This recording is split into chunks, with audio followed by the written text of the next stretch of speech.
chosen to be a godly father. Chosen to be a godly father. எத்தனை பேர் வாஞ்சிக்கிறீங்க நான் ஒரு godly father-ஆக நான் இருக்க வேண்டும்? I'm not talking about being a good father. I'm talking about being a godly father. தேவனுக்கு பயப்படுகிற ஒரு தகப்பனாராக நாம் இருக்க வேண்டும். தேவனுடைய சித்தத்தை செய்கின்ற ஒரு தகப்பனாராக நாம் இருக்க வேண்டும். God has given to many men the privilege and the responsibility of being both husbands and fathers. God wants each person, each man to be a godly person and to lead his family in a godly manner for the glory and for the purpose of God. ஆண்டவருடைய சித்தங்களுக்காக நம்முடைய குடும்பத்தை நாம் தேவனுடைய பிரியமான விதத்தில் நடத்த வேண்டியது அவசியமாக இருக்கிறது. நீங்கள் ஆதியாகத்தில் நாம் பார்க்கும் பொழுது ஆண்டவர் ஆபிரகாமை தெரிந்து கொள்ளும் பொழுது ஆண்டவர் எதுக்காக ஆபிரகாமை தெரிந்து கொண்டார் என்று சொல்லி ஆதியாகத்தின் புத்தகம் 18ஆம் அதிகாரம் 19ஆம் வசனத்தில் நீங்கள் வாசித்தீங்கன்னா தெளிவாக நீங்கள் புரிந்து கொள்ள முடியும். உங்க வேதத்து புத்தகம் இருந்தால் நீங்கள் தயவு செய்து என்னோடு கூட வாசிக்கும்படியாக கேட்டுக்கொள்கிறேன். நான் உங்களுக்காக இந்த வசனத்தை ஆங்கிலத்தில் நான் வாசிக்க நான் ஆசைப்படுகிறேன். The book of Genesis chapter 18 and verse number 19 says, "For I have chosen him so that he will direct his children and his household after him to keep the way of the Lord by doing what is right and just, so that the Lord will bring about for Abraham what he has promised him." இந்த வசனத்தை நாம் வாசிக்கும் பொழுது தெளிவாக ஒரு காரியத்தை நாம் புரிந்து கொள்ள முடியும். தேவன் ஆபிரகாமை எதுக்காக தெரிந்து கொண்டார் என்று சொன்னீங்கன்னா அவருடைய பிள்ளைகளையும் வருகிற சந்ததிகளையும் தேவனுடைய வழிகளிலே நடத்தும்படிக்காக கர்த்தர் நாம் தெரிந்து கொண்டார். இந்த செய்தியை கேட்டுக்கொண்டிருக்கிற ஒவ்வொரு தகப்பனார்மார்களும் ஒரு காரியத்தை சரியாக நாம் புரிந்து கொள்ள வேண்டும். தேவன் நம்ம குடும்பத்தை கொடுத்திருக்கிறார், தேவன் நமக்கு மனைவி பிள்ளைகளை கண்டு கொடுத்திருக்கிறார் சொன்னீங்கன்னா அவருடைய நாமத்தின் மகிமைக்காக அவருடைய திட்டங்களை செய்வதற்காக தான் தேவன் நம்மை அந்த பொறுப்புகளை நம்மை வைத்திருக்கிறார். இந்த நாள கூடி கர்த்தர் நிச்சயமாக நம்மை ஒவ்வொருவரையும் பலப்படுத்தி தேவனுடைய சித்தத்தின்படி நம்முடைய குடும்பங்களை நடத்துவதற்கு தேவன் கிருபை செய்வார். இந்த வேளையில கூடி உங்களுக்கு புது ஏற்பாட்டிலிருந்து ஒரு வசனத்தை உங்களுடைய ஞாபகத்தில் கொண்டு வர விரும்புகிறேன். உங்க வேத புஸ்தகத்தை நீங்கள் தயவு செய்து 3 யோவானின் புஸ்தகம் 1ஆம் அதிகாரம் 4வது வசனத்துக்கு திருப்பிக் கொள்ளும்படியாக அன்போடு கூட கேட்டுக்கொள்கிறேன். இந்த வேளையில இந்த வசனத்தை அப்போஸ்தலன் யோவானானவர் அவருடைய ஆவிக்குரிய பிள்ளைகளை பார்த்து சொல்லுகின்ற ஒரு வார்த்தை இந்த இடத்தில் எழுதப்பட்டிருக்கிறது. நாம் அந்த வசனத்தை சற்று நாம் பார்ப்போமாக. 3 யோவானின் புஸ்தகம் 1ஆம் அதிகாரம் 4வது வசனத்தில் யோவானானவர் தங்களுடைய ஆவிக்குரிய பிள்ளைகளை குறித்து இப்படியாக எழுதுகிறார். I have no greater joy than to hear that my children are walking in the truth. இந்த வசனத்தை இன்னொரு வாட்டி நாம் படிக்கலாங்களா? யோவான் தன்னுடைய பிள்ளைகளை குறித்து சொல்லுகிற ஒரு வார்த்தை. I have no greater joy than to hear that my children are walking in the truth. ஒரு குடும்பத்துக்கு ஒரு தகப்பனாருக்கு தன்னுடைய பிள்ளைகள் சத்தியத்தில் நடக்கிறார்கள் என்று சொல்லி ஒரு சாட்சி அவர்கள் கேட்கும் பொழுது அதுக்குன்னு ஒரு பெரிய சந்தோஷம் நாம் வேற எங்கேயும் பார்க்க முடியாது.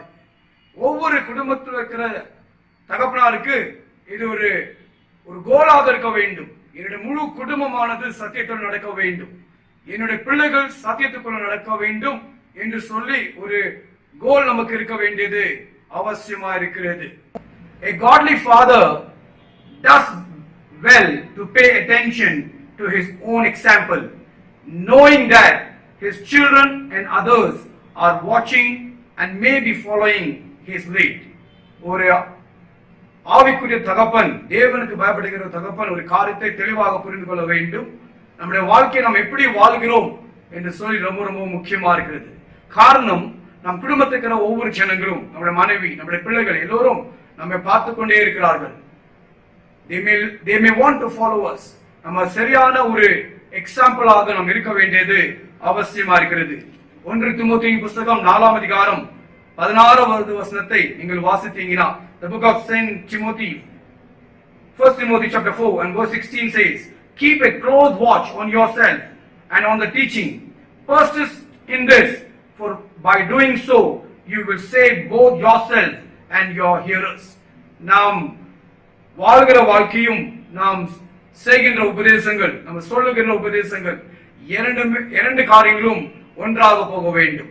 அப்படி நாம் செய்யும் பொழுது நம்மை மாத்திரமல்ல நம்முடைய வார்த்தைகளை கேட்கின்ற ஜனங்களும் காப்பாற்றப்படுவார்கள் என்று சொல்லி வேதம் தெளிவாக சொல்லுகிறது. இந்த கால வேளையில கூடி என்ன சொல்லி வருகிறேன்னு சொன்னீங்கன்னா, நம்முடைய வாழ்க்கையை நாம் வந்துட்டு ஜாக்கிரதையோடு கூட நடத்த வேண்டும். நாம் ஏனோ தானமாக நம்முடைய வாழ்க்கையை வாழக்கூடாது. கர்த்தர் நமக்கு ஒரு பெரிய பொறுப்பு கொடுத்திருக்கிறார். கர்த்தர் நமக்கு குடும்பத்தை கொடுத்திருக்கிறார். கர்த்தர் நமக்கு மனைவி பிள்ளைகளை கொடுத்திருக்கிறார். அவர்கள் எல்லோரையும் நாம் ஆண்டவருடைய வழிகளில் நடத்த வேண்டிய ஒரு பெரிய பொறுப்பு நமக்குள் இருக்கிறது. This morning I want to share with you 3 God-given responsibilities every father has towards his family. நம்முடைய குடும்பத்துக்கு நேராக பிரைமரியாக இருக்கிற 3 முக்கியமான பொறுப்புகளை குறித்து நான் உங்களோட கூட ஷேர் பண்ண ஆசைப்படுகிறேன். தேவன் உங்களுக்கு இந்த நாள்ல கூடி அவருடைய வார்த்தையின் மூலமாக உங்களோட கூட பேசுவார். 3 primary responsibilities of a father to his family. Number 1, to be a priest to his family. Number 2, to be a prophet to his family. Number 3, to be a king to his family. ஒரு தகப்பனாரோட பொறுப்புகள் 3ஆக இருக்கிறது. முதலாவதாக தன் குடும்பத்துக்கு அவர் ஒரு ஆசாரியனாக இருக்கிறார். இரண்டாவதாக தன் குடும்பத்துக்கு அவர் ஒரு தீர்க்கதரிசியாக இருக்கிறார். மூன்றாவதாக தன்னுடைய குடும்பத்துக்கு அவர் ஒரு ராஜாவாக இருக்கிறார். இந்த 3 பொறுப்புகளை ஒரு தகப்பனார் ஒரு நாளும் மறக்க கூடாது. பிரீஸ்டாக ஏன் சொல்லுகிறேன்னு சொன்னீங்கன்னா, ஒரு பிரீஸ்டோட வேலை என்ன சொன்னீங்கன்னா, ஜெபிப்பதுதான் அவருடைய வேலையாக இருக்கிறது. As a priest, you intercede for your family. ஒரு ஆசாரியனாக உங்களுடைய குடும்பத்துக்காக நீங்கள் ஜெபிக்கிறீங்க. You represent your family to God. தேவனிடத்தில் உங்களுடைய குடும்பத்துக்காக நீங்கள் ஜெபிக்கிறீங்க. That's your primary responsibility. As a prophet, you represent God to your family. ஒரு தீர்க்கதரிசியோட முக்கியமான வேலை தேவன் சொல்லுகிற காரியங்களை மனிதர்களுக்கு கொண்டு வருவது. சோ ஒரு குடும்பத்தில் ஆண்டவர் ஒரு தகப்பனாரை ஒரு தீர்க்கதரிசியாக ஆண்டவர் வைத்திருக்கிறார் சொன்னீங்கன்னா, முக்கியமான ஒரு நோக்கம் என்ன சொன்னீங்கன்னா, to represent God to the family. Ask this question this morning: am I representing God correctly and rightly to my family? என் மூலமாக என்னுடைய குடும்பம் தேவனை பார்க்க முடிகிறதா என்று நாம் யோசித்து சிந்திக்க வேண்டியது அவசியமா இருக்கிறது. மூன்றாவதாக, to be a king to your family. As a king, you need to rule your family according to the standard of God's word. ஆண்டவருடைய வார்த்தையின்படி நம்முடைய குடும்பத்தை நடத்த வேண்டியது அவசியமா இருக்குது. எப்படி ஒரு ராஜா தன்னுடைய ராஜ்யத்தில் இருக்கிற மக்கள்களை சரியான விதத்தில் நடத்த வேண்டிய ஒரு பொறுப்பு இருக்கிறதோ, அதே போல ஒரு தகப்பனாருக்கு தன்னுடைய குடும்பத்தின் ஜனங்களை ஆண்டவருடைய வார்த்தையின்படி நடத்த வேண்டிய ஒரு பெரிய ஒரு பொறுப்பு இருக்கிறது. இந்த நாள்ல கூடி may God help each father to be a priest, to be a prophet, and to be a king for his family. அவருடைய குடும்பத்துக்கு ஒரு ஆசாரியனாகவும் தீர்க்கதரிசியாகவும் ஒரு ராஜாவாகவும் அந்த பொறுப்புகளை நிறைவேற்றுவதற்கு தேவன் ஒவ்வொரு தகப்பனாருக்கும் கிருபை செய்யட்டும். ஹalleluya, ஹalleluya. எத்தனை பேர் வாஞ்சிக்கிறீங்க that you want to be a godly father? உங்களுக்கு அங்க அப்படிப்பட்ட ஒரு விருப்பம் இருக்குதா? ஆண்டவரே, என்னுடைய குடும்பத்தை நான் தேவனுடைய வார்த்தையின்படி தேவனுடைய சித்தத்தின்படி நான் நடத்த வேண்டும் என்ற ஒரு வாஞ்சை உங்களுக்கு இருந்தால் நிச்சயமாக தேவன் உங்களுக்கு உதவி செய்வார். இந்த நாள்ல கூடி நான் இந்த செய்தியை ஷேர் பண்ணும்போது I'm not sharing with you as a perfect father. I have my own weaknesses. I have my own faults. ஆனாலும் பரிசுத்த ஆவியானவருடைய உதவினாலே நம்முடைய குடும்பத்தை கர்த்தருக்கு நேராக நடத்த முடியும். கர்த்தருடைய வழிகளில் நடத்த முடியும். தேவனை நாம் சார்ந்து தேவனுடைய உதவி நாம் கேட்கும்போது நிச்சயமாக கர்த்தர் நம்முடைய குடும்பத்தை நம்முடைய பிள்ளைகளை கர்த்தருடைய வழிகளை நடக்க வைக்குவதற்கு ஆண்டவர் நமக்கு கிருபை செய்வார். இந்த வேளையில கூடி I want to share with you some practical points how to be a godly father. நாம் எப்படி ஒரு godlyயான father ஆக முடியும் என்று சொல்லி நாம் பார்ப்போமாக. I already said to you, many men desire to be good fathers, but the criterion that really counts is whether or not they are godly fathers. நம்ம ஒருவேளை நிறைய பேர் நல்ல தகப்பனா இருக்கலாம், ஆனா நாம் மெய்யாகவே godly தகப்பனாரா இருக்கிறோமா என்று சொல்லி யோசிக்க வேண்டியது அவசியமா இருக்கிறது. What is the difference between a good father and godly father? Good father என்று சொல்லும் பொழுது இந்த உலகத்தில் இருக்கிற சம்பந்தப்பட்ட எல்லா காரியத்தில் அவருடைய பொறுப்புகளை அவர் நிறைவேற்றுகிற ஒரு மனிதனாக இருப்பார். ஆனா godly father என்று சொல்லும் பொழுது இந்த உலகத்தில் மாத்திரமல்ல பரலோக சிந்தைக்குரியவராக இருப்பார்கள். he will look at his family from an eternal perspective. He'll prepare his family and the coming generation to walk in the ways of God. தேவனுடைய வழிகளில் நடக்க வேண்டும் என்று சொல்லி அவர்களை ஆயத்தப்படுத்துகிற ஒரு மனிதனாக அந்த மனிதன் இருப்பார். இந்த கால வேளையில I pray and I hope that every person listening to this message will become a godly father and will lead his family, his children in the ways of God.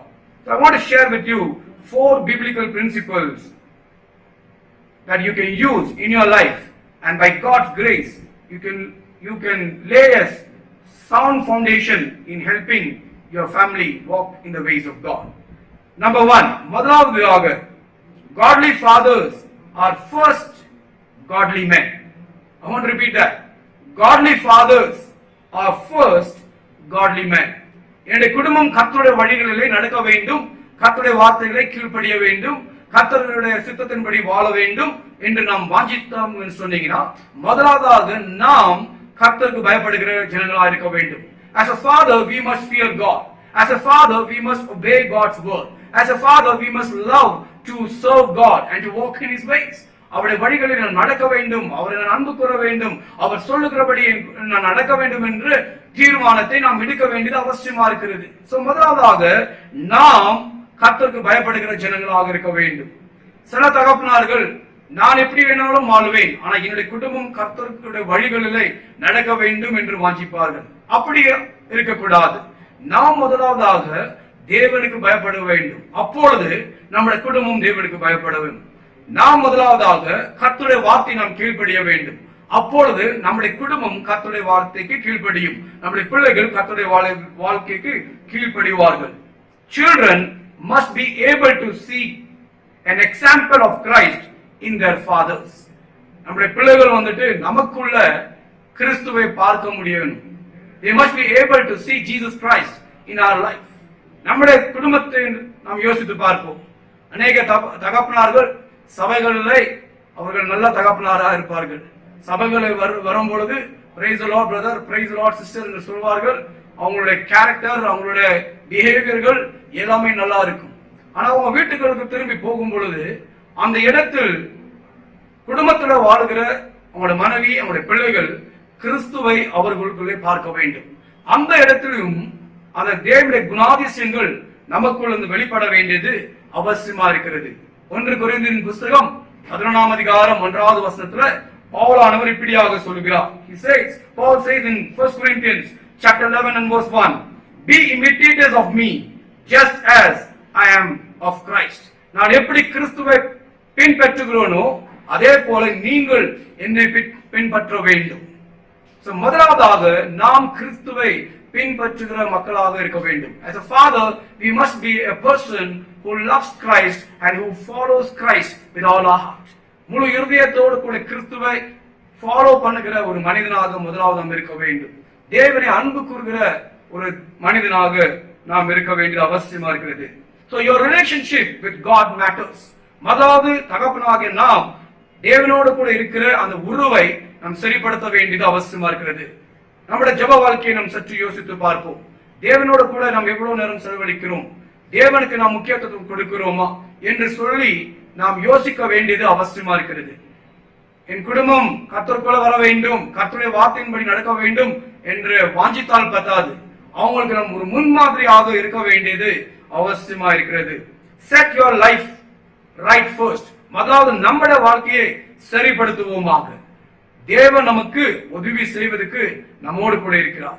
God is not there to condemn us, but God is there to help us build our life. தேவன் நம்மை உருவாக்கத்தான் நம்மோடு கூட இருக்கிறார். பரிசுத்த ஆவியானவர் நமக்குள்ள வாசம் செய்கிறார். அவர் நம்மை சகல சத்தியத்தில் நடத்துகிற தேவனாக இருக்கிறார். Let your life influence your family to love God and serve God more. நம்முடைய வாழ்க்கை எப்படி இருக்க வேண்டும் என்று சொன்னீங்கன்னா, நம்ம பார்க்கும்போது நம்முடைய மனைவி, நம்முடைய பிள்ளைகள் நம்ம பார்க்கும்போது என் தகப்பனார், என் டாடி எப்படி ஆண்டவரை நேசிக்கிறாங்க, எப்படி ஆண்டவருக்கு கீழ்ப்படுகிறாங்க, எப்படி ஆண்டவருடைய ஊழியங்களில் ஈடுபடுகிறாங்க, அப்படி நானும் இருக்க வேண்டும் என்ற ஒரு வாஞ்சை நம்முடைய லைஃபை பார்க்கும் பொழுது வர வேண்டியது அவசியமா இருக்கிறது. So encourage every father today that you will ask the Holy Spirit to help you to become that godly father for your family. உங்க குடும்பத்துக்கு நீங்க நல்ல ஒரு தகப்பனாராக, தேவனுக்கு பயப்படுகிற ஒரு தகப்பனாராக நீங்க இருக்க வேண்டியது அவசியமா இருக்கிறது. நம்பர் 2, இரண்டாவதாக, godly fathers love their children unconditionally. Godly father love their children unconditionally. இது ரொம்ப ரொம்ப அவசியமா இருக்கிறது. அநேக குடும்பத்தை நாம் பார்க்கும் பொழுது அநேக பிரச்சனைகள் காணப்படுகிறது. சில குடும்பங்கள்ல சில பிள்ளைகள் சொல்லுவாங்க, என் தகப்பனார் வந்து என்னுடைய அண்ணனையும் என்னுடைய தம்பியை தான் ரொம்ப அதிகமா நேசிக்கிறாங்க, என்னுடைய சிஸ்டரை தான் ரொம்ப அதிகமா நேசிக்கிறாங்க, என்ன நேசிக்கிறதே இல்லைங்க என்று சொல்லி அவங்க சொல்லுவாங்க. அப்படிப்பட்ட காரியங்கள் குடும்பத்தில் இருக்கக்கூடாது. That is not a good sign. ஒவ்வொரு பிள்ளைகளும் தேவனால் கொடுக்கப்பட்ட ஒரு ஆசீர்வாதம். ஒவ்வொரு பிள்ளைகளுக்குள்ளேயும் வித்தியாசமான எபிலிட்டிஸ்கள், வித்தியாசமான ஸ்ட்ரென்த்ஸ்கள் உண்டு. They are unique. So love them unconditionally. எந்த ஒரு பார்ஷாலிட்டி இல்லாமல் ஒவ்வொரு பிள்ளைகளையும் நேசிங்க. கர்த்தர் உங்களுக்கு பிள்ளைகளை கொடுத்திருக்கிறாரே, அதுக்காக கர்த்தரை ஸ்தோத்திரிங்க. இந்த உலகத்தில் எத்தனையோ ஜனங்கள் எனக்கு பிள்ளை வேண்டும் என்று சொல்லி ஜெபிக்கிறார்கள். ஆனா பிள்ளை இல்லாமல் அழுகிற காரியங்களை நீங்க எல்லோரும் அறிந்திருக்கிறீங்க. People cry because they do not have children. They are praying and praying. எத்தனையோ வருடங்கள் ஜெபித்தும் பிள்ளைகள் இல்லாத சூழ்நிலைகள் காணப்படுகிறது. நமக்கு கர்த்தர் பிள்ளைகளை கொடுத்திருக்கிறார் என்று சொன்னீங்கன்னா அந்த பிள்ளைகளுக்காக நாம் கர்த்தரை ஸ்தோத்திரிக்க வேண்டும். Enjoy every child. Every child is unique. Every child has been created by God. They are created in the image of God. God has a purpose for their life. அவருடைய வாழ்க்கையில கர்த்தருக்கு ஒரு நோக்கம் இருக்கிறது. So learn to love them unconditionally. The Bible says God loved us. God loved us. நாம் பாவிகளா இருக்கும் பொழுதே கர்த்தர் நம்மை நேசித்தார் என்று சொல்லி வேதம் சொல்லுகிறது. இந்த கால வேளையில ஒவ்வொரு ஃபாதர்ஸ்களை பார்த்து நான் ரிக்வெஸ்ட் பண்ண ஆசைப்படுகிறேன். Love every child. உங்களுடைய பிள்ளைகள் வித்தியாசமா இருக்கலாம், but learn to love them. Learn to love them unconditionally. லூகாவின் புத்தகம் 15ஆம் அதிகாரத்தில் இயேசு கிறிஸ்துவானவர் 3 ஓமைகள் சொன்னார். அந்த 3 ஓமைகளை நீங்கள் படித்து பார்த்தீங்கன்னா அதுல ஒரு காரியம் தெளிவாக நீங்கள் புரிந்து கொள்ள முடியும். அந்த இடத்தில் பிதாவின் அன்பை குறித்து நாம் பார்க்க முடியும். How much God loves a person என்று சொல்லி நாம் பார்க்க முடியும். இங்க விசேஷ விதமாக அந்த 15ஆம் அதிகாரம் லூக்காவின் புத்தகத்துல இயேசு கிறிஸ்துவானவர் ஒரு தகப்பனாரை குறித்து சொல்லுகிறார். அதுல இளைய பையன் வந்து யங்கவான் அவருடைய தகப்பனாரிடத்தில் எனக்கு எல்லாம் சொத்துக்கள் கொடுக்க வேண்டும் என்று சொல்லி, எனக்கு கிடைக்க வேண்டிய சொத்தை எனக்கு கொடுத்துடு என்று சொல்லி அந்த சொத்துக்களை வாங்கி அவன் தூர தேசத்துக்கு போய் தேவையில்லாத காரியத்தில் அவனுடைய வேதத்தை எல்லாத்தையும் அவன் செலவழித்து அவன் எல்லாத்தையும் எழுந்து நின்று அவன் மனம் திரும்பி அவன் மறுபடியுமாக அவருடைய தகப்பனார் வீட்டுக்கு வரும் பொழுது அந்த இடத்தில் தகப்பனார் அந்த மகனை ஏற்றுக்கொண்டார் என்று சொல்லி நாம் பார்க்கிறோம். எந்த ஒரு எதிர்பார்ப்பு இல்லாமல் ஏற்றுக்கொண்டார் என்று சொல்லி பார்க்கிறோம்.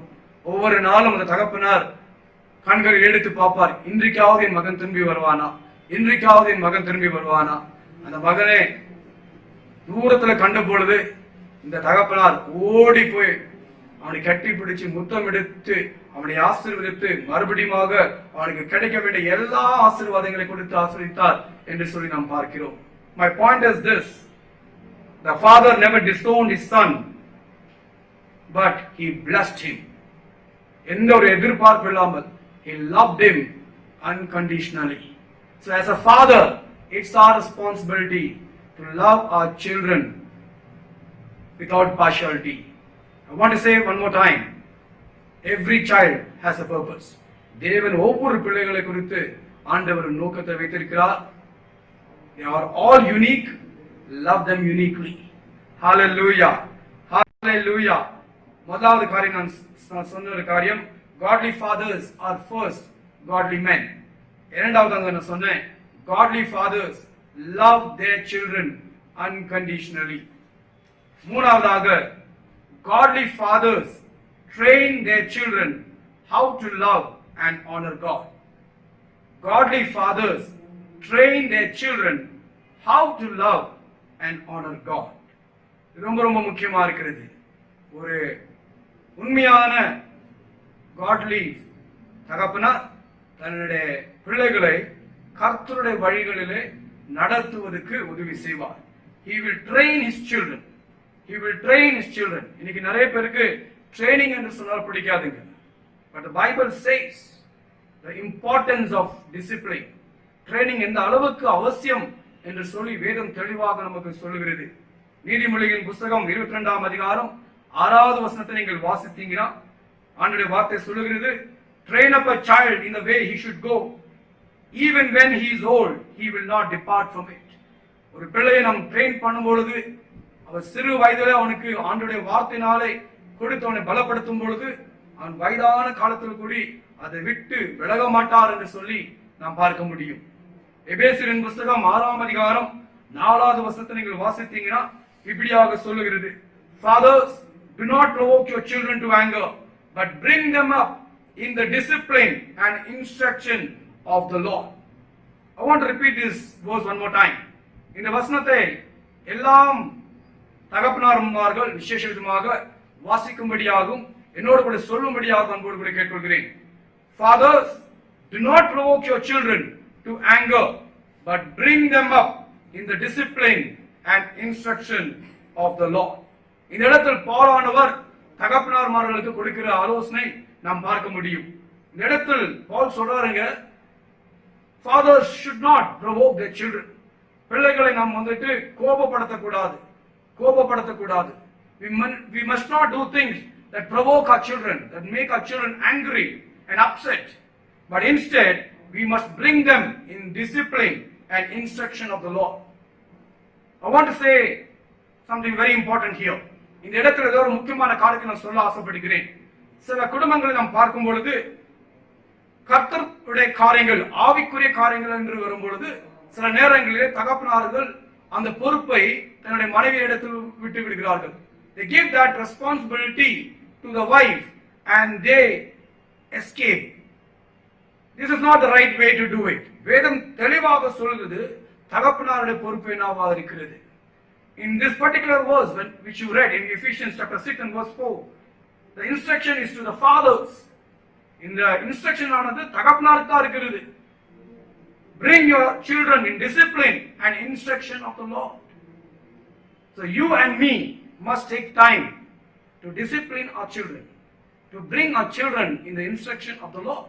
கர்த்தருடைய வார்த்தைக்குள் நம்முடைய பிள்ளைகளை நடத்தி கொண்டு வருவது நம்முடைய பொறுப்பா இருக்கிறது. இந்த வேளையில கூடி இன்னொரு வசனத்தை உங்களுடைய ஞாபகத்தில் கொண்டு வர ஆசைப்படுகிறேன். உங்க வேத புஸ்தகத்தை நீதிமொழியின் புஸ்தகம் 13ஆம் அதிகாரம் 24வது வசனத்தை நாம் வாசிப்போமாக. நீதிமொழிகளின் புஸ்தகம் 13ஆம் அதிகாரம் 24வது வசனம். Whoever spares the rod hates their children, but the one who loves their children is careful to discipline them. இந்த ஒரு வார்த்தையை நாம் இன்னொரு வாசிப்போமாக. Whoever spares the rod hates their children, but the one who loves their children is careful to discipline them. இந்த வார்த்தையை நாம் பார்க்கும் பொழுது இந்த வார்த்தை நமக்கு தெளிவாக சொல்லுகிறது, நம்முடைய பிள்ளைகளை நாம் என்ன பண்ண வேண்டுமா, டிசிப்ளின் பண்ண வேண்டியது அவசியமா இருக்கிறது. அந்த வசனத்தின் ஆரம்பத்தில் நாம் பார்க்கிறோம், whoever spares the rod hates their children. சில டைம்களிலே நம்முடைய பிள்ளைகள் சில தவறுகள் செய்யும் பொழுது சில இம்பார்ட்டன்டான சில ஹார்டான டிசிஷன்ஸ்கள் எடுக்க வேண்டியதா இருக்கிறது. சில நேரங்களிலே கோல் எடுத்து அந்த பிள்ளைகளை டிசிப்ளின் பண்ண வேண்டிய அவசியமா இருக்கிறது. அது மிகவும் மிகவும் அவசியம் என்று சொல்லி வேதம் சொல்லுகிறது. இந்த நாட்களிலே நாம் பார்க்கும் பொழுது அநேக தேசங்களிலே பிள்ளைகளை அடிக்கக்கூடாது என்று சொல்லி, பிள்ளைகள் மேல் கை வைக்கக்கூடாது என்று சொல்லி அநேக லாஸ்கள் உண்டு. ஆனாலும் வேதத்தின் அடிப்படையிலே நம்முடைய பிள்ளைகளை அன்போடு கூட கரெக்ட் பண்ண வேண்டிய பொறுப்பு தகப்பன்மார்களுக்கு உண்டு.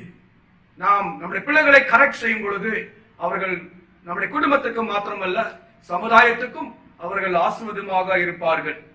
இந்த வேளையில உங்களோடு கூட சில பிராக்டிக்கலான காரியங்களை உங்களோடு கூட பகிர்ந்து கொள்ள ஆசைப்படுகிறேன். இந்த காரியங்கள் நாம் நம்முடைய பிள்ளைகளை கர்த்தருடைய வழிகளிலும் டிசிப்ளின் மேனர்ல நம்முடைய பிள்ளைகளை டிசிப்ளின் கொண்டு வருவதற்கும் பயன்படுத்த முடியும். முதலாவதாக, appreciate your children more. Appreciate your children more. உங்களுடைய பிள்ளைகளை நீங்கள் தான் என்ன பண்ண வேண்டுமா, அப்ரிஷியேட் பண்ண வேண்டியது அவசியமா இருக்கிறது.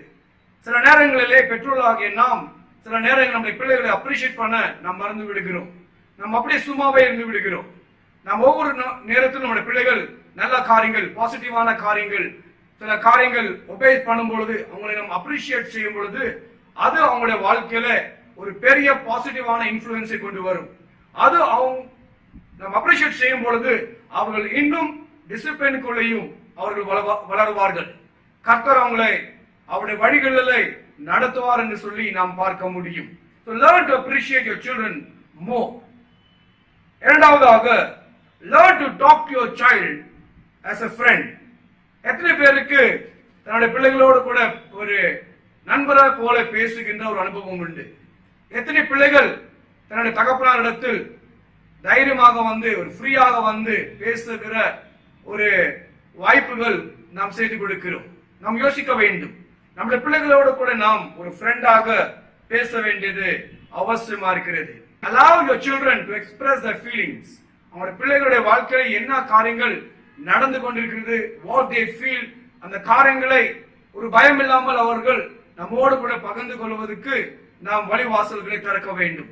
We must create an atmosphere where our children are free to express their feelings. அப்படி நாம் செய்யும் பொழுது அந்த பிள்ளைகள் கர்த்தருக்குள் வளருவார்கள்.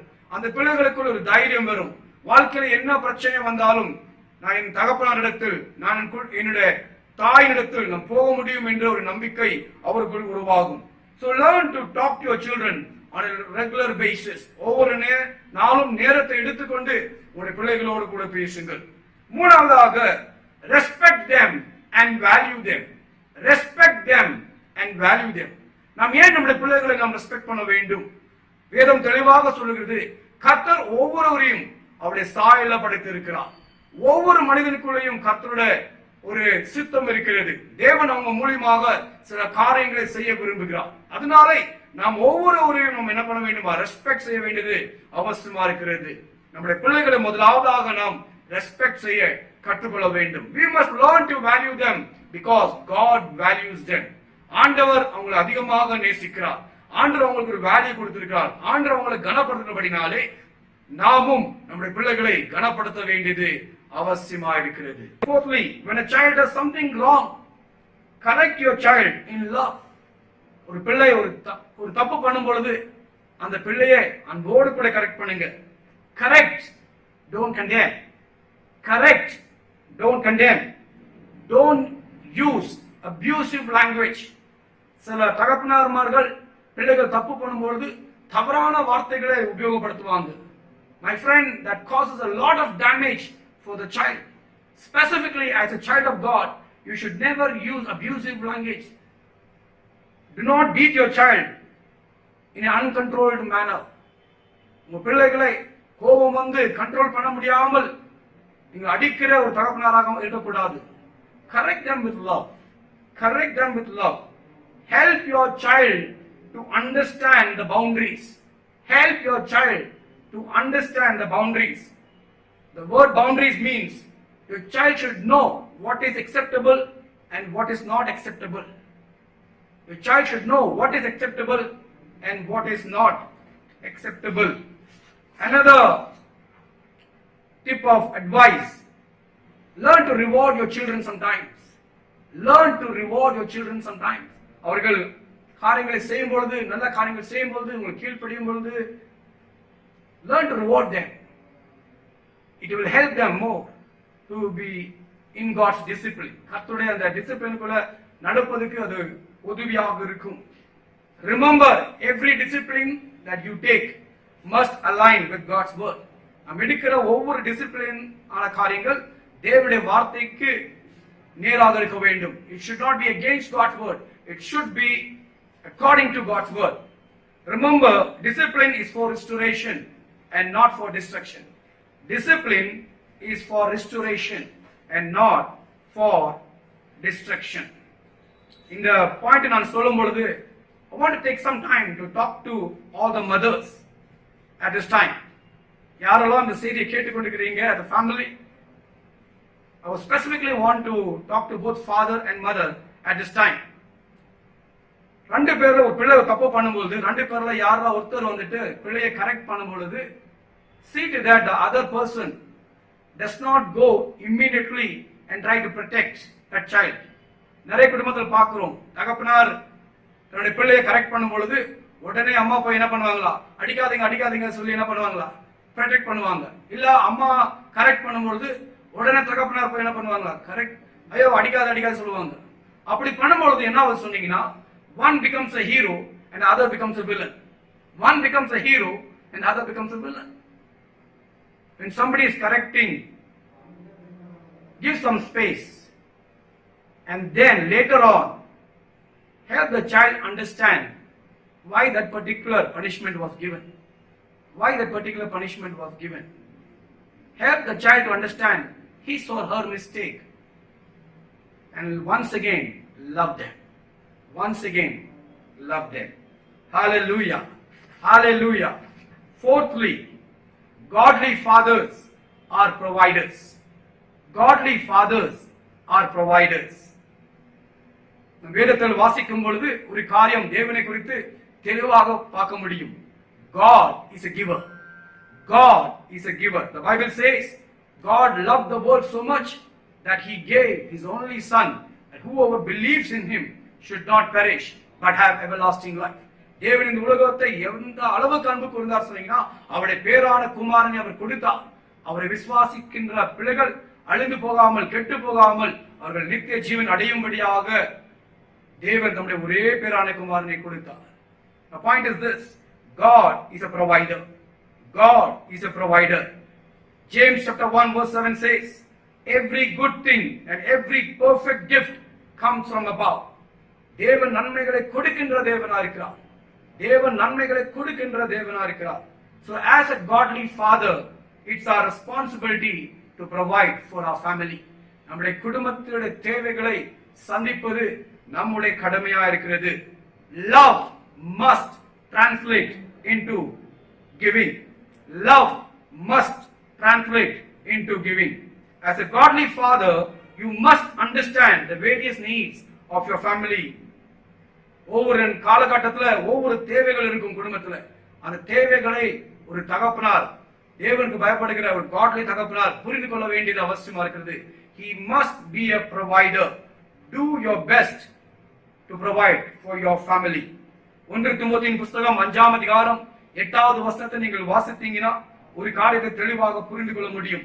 1 Timothy chapter 5 and verse 8 says, if anyone does not provide for his own and specifically for those of his own house, he has denied the faith and is worse than an infidel. ஒரு மனிதன் தன்னுடைய சொந்த குடும்பத்துக்கு provide பண்ணாமல் போனால் அவன் விசுவாசத்தை விட்டிருக்கிறான் என்று சொல்லி அர்த்தமா. He has denied the faith. அது மாத்திரமல்ல, the Bible says he is worse than an infidel. The word infidel means unbeliever. He is worse than an infidel. So as a father, it's your responsibility, it's my responsibility to provide for my family, to provide for my wife, to provide for my children. ஒவ்வொரு காலகட்டத்தில் அவங்க படிக்கிற நாட்களில் அவங்களுடைய fees காரியங்கள், அவங்களுடைய மற்ற தேவைகள் நாம் பார்த்து அதன் காலத்தில் அது ப்ரொவைட் பண்ண வேண்டியது நம்முடைய கடமையாக இருக்கிறது. Proverbs chapter 13 verse number 22 says, a good man leaves an inheritance to his children's children. I want to read that again. Proverbs 13 and verse 22. A good man leaves an inheritance to his children's children. ஒரு நல்ல மனிதன் தன்னுடைய பிள்ளைக்கு மாத்திரமல்ல, தன்னுடைய பிள்ளைகளுடைய பிள்ளைகளுக்கு கூட ஆஸ்தியை சொத்தை வைத்து போவான் என்று வேதம் இந்த இடத்தில் சொல்லுகிறது. So as a godly father, we must be providers. I want to give few practical tips that can help us. Number 1, as a father we must understand work is a blessing. வேலை என்பது ஒரு ஆசீர்வாதம் என்று சொல்லி முதலாவது புரிந்து கொள்ள வேண்டும். நிறைய பேர் வேலையை வந்துட்டு சாபமாக நினைக்கிறார்கள். If you look at the Bible says clearly work is a blessing. It's a blessing. இரண்டாவதாக நாம் செய்ய வேண்டிய காரியம், get up and go to work. Get up and go to work. வீட்ல சும்மா உட்கார கூடாது. ஒவ்வொரு தகப்பனாருடைய முக்கியமான ஒரு காரியம், அவர் வேலை செய்ய வேண்டும். அவர் கடினமாக பிரயாசப்பட வேண்டியது அவசியமா இருக்குது. The point is this: don't be lazy. Don't be lazy. ஒரு தகப்பனார் தன்னுடைய குடும்பத்திலே வேலைக்கு செல்லாமல் இருந்தால் அவனுடைய முழு குடும்பம் பாதிக்கப்படும், அவனுடைய எதிர்காலங்கள் பாதிக்கப்படும். நிறைய பேர் விசேஷ விதமாக கர்த்தருடைய பிள்ளைகள் அநேக நேரங்களில் வேலைக்கு போகாமல் சொல்வாங்க, நான் ஜெபிச்சு கொண்டே இருக்கிறேங்க. I am praying brother, God will make a way. My friend, yes, God will make a way. தேவன் நிச்சயமாக வழிகளை உண்டாக்குவார். But it's your responsibility to type your resume, to apply for job, to go for interviews. அதெல்லாம் நீ தான் செய்ய வேண்டியது அவசியமா இருக்கிறது. When you go, God's favor will come and God will make a way for you. ஆண்டவர் உனக்காக ஒரு வழியை திறப்பார். But you must take the step. You must be aware that as a man, as a father of the family, it's my responsibility to take care of my family. Number 3, honor God in your givings. வேலை செய்யும் பொழுது one of the things that you must learn to honor God is in the area of giving. தேவன் நம்மை ஆசீர்வதித்திருக்கிறார், தேவன் நம்மை உயர்த்தி இருக்கிறார். இந்த நாட்களிலே பார்க்கும்போது லட்சக்கணக்கான மக்கள்கள் தங்களுடைய வேலையை இழந்து போயிருக்கிறார்கள். எத்தனையோ கம்பெனிஸ்கள் மூடப்பட்டிருக்கிறது, எத்தனையோ பேரோட சேலரி கட்ஸ்கள் ஆயிருக்கிறதுங்க. சோ இந்த நாள் நமக்கு ஒரு வேலை இருக்கும் என்று சொன்னீங்கன்னா அதுக்கு நம் தேவனுக்கு நன்றி சொல்ல வேண்டிய ஒரு கட்டாயத்தோடு இருக்கிறோம். We must learn to thank God. We must be grateful to God for what God has given us. தேவன் நமக்கு ஞானத்தை கொடுத்திருக்கிறார், தேவன் நமக்கு வேலையை கொடுத்திருக்கிறார், தேவனுடைய கிருபை நம்ம மேல இருக்கிறது. Learn to honor God in the area of giving. If you want to be a good provider, learn to honor God in the area of giving. இன்னொரு காரியத்தை நான் சொல்ல ஆசைப்படுகிறேன், which is very important. Learn to save. கிடைக்கிற எல்லாம் சம்பளத்தையும் நம் செலவு பண்ணக்கூடாது. Learn to save. If you save when you go through difficult times, whatever little savings you have done will help you to move forward. Learn to save. ஐந்தாவதாக, don't buy unnecessary stuff. Don't buy unnecessary stuff. தேவையில்லாத பொருட்களை வீட்டில் வாங்கி வைக்காதுங்க. எது தேவையா இருக்கிறதோ அது மாத்திரம் வாங்குங்கள். Especially when your children demand that they need this and they need mobile and they need many other things. Think many times before you buy. வாங்கறதுக்கு முன்பாக யோசிங்க, இது என்னுடைய பிள்ளைக்கு இப்ப தேவையா, இந்த நேரத்தில் தேவையா என்று யோசித்து நாம் காரியங்கள் செய்யும் பொழுது நிச்சயமாக நம்முடைய குடும்பம் ஆசீர்வதிக்கப்பட்டிருக்கும். This morning I believe that God has spoken to each one of us. இந்த கால வேளையில கூட ஆண்டவர் நம்ம ஒவ்வொருவரோடு கூட பேசி இருக்கிறார் என்று சொல்லி நான் நம்புகிறேன். My friend, I just want to remind you, God has called each father to be a godly father. ஒரு நாள் கர்த்தருக்கு முன்பாக நம்ம நிற்கும்போது நம்முடைய குடும்பத்தை குறித்து நாம் கணக்கு கொடுக்க வேண்டிய ஒரு நாள் வரும். தேவன் நமக்கு ஒரு குடும்பம் கொடுத்திருக்கிறார், தேவன் நமக்கு ஒரு மனைவி, ஒரு பிள்ளைகளை கொடுத்திருக்கிறார். அந்த பிள்ளைகளை நம்ம எந்த அளவுக்கு கர்த்தருக்குள் வழிநடத்தினோம், வருகிற சந்ததிகளுக்கு எப்படிப்பட்ட வேல்யூஸ்களை நம்ம கற்றுக் கொடுத்தோம் என்று சொல்லி காரியத்துக்கு நம் கணக்கு கொடுக்க வேண்டிய ஒரு நாள் வரும். I just want to recap what we just saw. இப்போ கேட்டிருக்கிற வார்த்தைகளை ஒரு நிமிடம் எடுத்து ரீகேப் பண்ண ஆசைப்படுகிறேன். The primary responsibility of a father is as a priest, is as a prophet, is as a king. நீங்க உங்க குடும்பத்துக்கு இங்க ஆசாரியனா இருக்கிறீங்க, நீங்க தீர்க்கதரிசியா இருக்கிறீங்க, நீங்க ராஜாவா இருக்கிறீங்க. Learn to lead your family in a godly manner. We saw 4 biblical principles how to be a godly father. I want to repeat that for your benefit. Godly fathers are first godly men. Secondly, godly fathers love their children unconditionally. Thirdly, godly father train their children how to love and honor God. Fourthly, godly fathers are providers.